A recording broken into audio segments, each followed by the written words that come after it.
Se nós observarmos a história da humanidade, todos aqueles que tiveram um compromisso com os mais pobres foram perseguidos. Se formos à África do Sul, Mandela passou mais da metade da sua vida preso, porque defendia os pobres, defendia os negros e queria acabar com o apartheid. Todos nós sabemos de que naquele país, na escola em que um negro estudava, não tinha branco. E nas boas escolas em que os brancos estudavam, os negros não podiam frequentar. Na unidade de saúde pública de boa qualidade, que era destinada aos brancos, os negros não poderiam frequentar. E aquele homem que teve mais da metade da sua vida presa é considerado o maior líder da história da África do Sul. Se nós formos à Índia, colônia do povo inglês, no século XX foi que ela se libertou. É a segunda maior população da humanidade naquele país. E ali Gandhi passou parte da sua vida preso por lutar pela independência da Índia, para que aquela população de mais de 1 milhão de pessoas pudesse ter o direito de morar, de alimentar, de ter uma vida mais digna. Está longe ainda de chegar a uma vida digna na Índia. Falta ser feito muita coisa. Se você voltar na história da humanidade e aqueles que são cristãos, como eu, e for a Jesus Cristo, ele foi crucificado ao lado de um ladrão. É bom lembrar dessas coisas. E qual era o crime de Jesus Cristo? Lutar pelos mais pobres, por aqueles que o Império Romano explorava. No Brasil, não é diferente. Nossos períodos democráticos são muito curtos. Se nós formos à Constituição de 1934, senhor presidente, era aquela Constituição que previa a eleição geral com voto secreto, democrático e universal, que seria em 38 essas eleições. Lamentavelmente, por conta do início dos preparos para a Segunda Grande Guerra, tivemos a chamada Constituição Polaca de 37, e aí, Vossa Excelência, senhor presidente, é o nosso professor nessa área. Não tivemos eleições gerais. Passamos um período muito difícil da Segunda Grande Guerra, e somente a Constituição de 46 é que traz o voto democrático, popular e secreto. Aquelas regras vigoraram até 1964. Entramos de novo num período de chumbo da ditadura militar. E muitos daqueles que hoje batalham pelo fim do impedimento da senhora Presidenta da República, lamentavelmente, alguns participaram daquele processo da ditadura militar, sendo governadores biônicos e outros cargos. Lutamos muito e ali nós sabemos qual foi o papel de uma centena de jovens lutadores, jovens patriotas. Era menos de 5 mil, mas enfrentou a ditadura com todos nós. E hoje nós somos de novo uma democracia.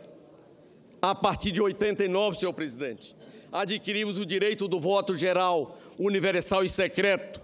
E o que tem a ver esses períodos curtos democráticos? São nesses períodos em que os mais pobres têm direito, são nesses períodos em que a economia brasileira se desenvolve.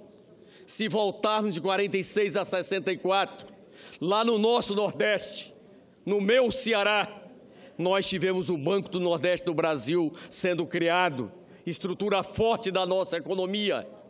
Se nós formos a maior empresa brasileira, que é a Petrobras, é desse período. E foi no segundo governo do senhor Getúlio Vargas, em que muitos que na época integravam a UDN e hoje estão distribuídos em outras legendas, ali diziam: se Getúlio for eleito, não pode tomar posse. Se tomar posse, não governa. Se governar, nós o eliminamos. Tentaram o impeachment de Getúlio Vargas. O Senado, naquela época, rejeitou aquele pedido de impedimento porque as suas contas não haviam sido julgadas pelo Congresso Nacional.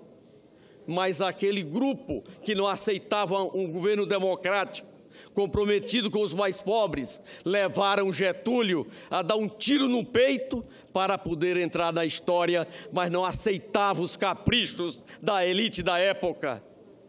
Em seguida, tivemos o governo Juscelino Kubitschek, considerado um governo que fez no Brasil, em 5 anos, aquilo que a elite autoritária não tinha feito em 50 anos.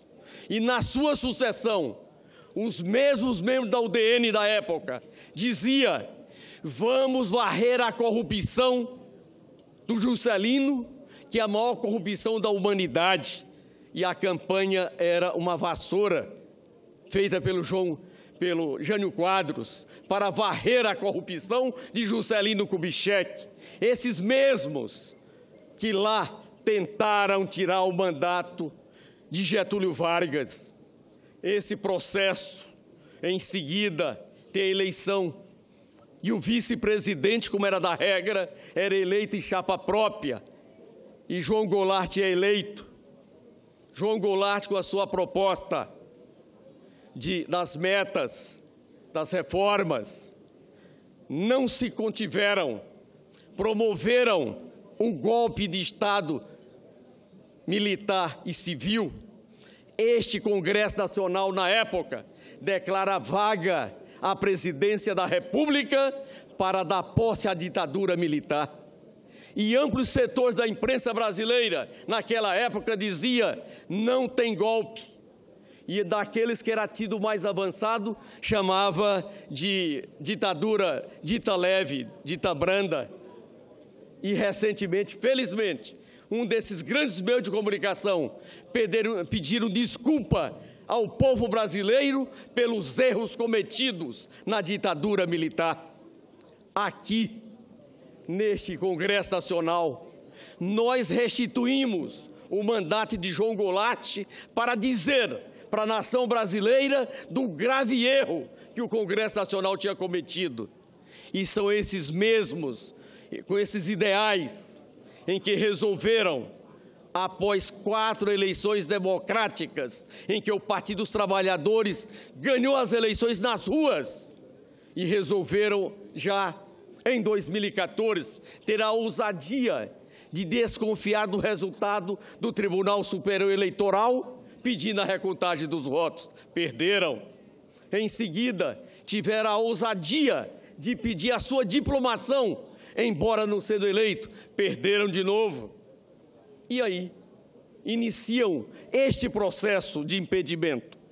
Aqui, a nossa presidenta Dilma, de cabeça erguida, como fez na ditadura militar, olhando para todos nós, dizendo: eu sou acusada de 3 decretos que emiti, e esses decretos, nenhum teve efeito no resultado primário, porque tinha o decreto de contingenciamento e, por isso, não teve nenhum aumento nas despesas primárias. E o outro tratava da equalização da taxa de juros da agricultura comercial e da agricultura familiar. O procurador Ivan Cláudio Marques declara no processo criminal que havia sido ajuizado: não é empréstimo essa operação. Essa operação é de equalização da taxa de juros. A perícia em que o Supremo Tribunal Federal determinou que fosse feita, porque os membros da comissão especial não aceitaram a perícia, a maioria deles é verdade. E naquela perícia fica comprovado, não tem participação da senhora presidenta da República, e todos nós sabemos que não há, para concluir, senhor presidente, que não há crime se não tem participação. E é este processo que em pleno... Vossa Excelência conclui. Pois não. Portanto, é esse processo em que vai a julgamento agora. Todos nós sabemos, não tem crime.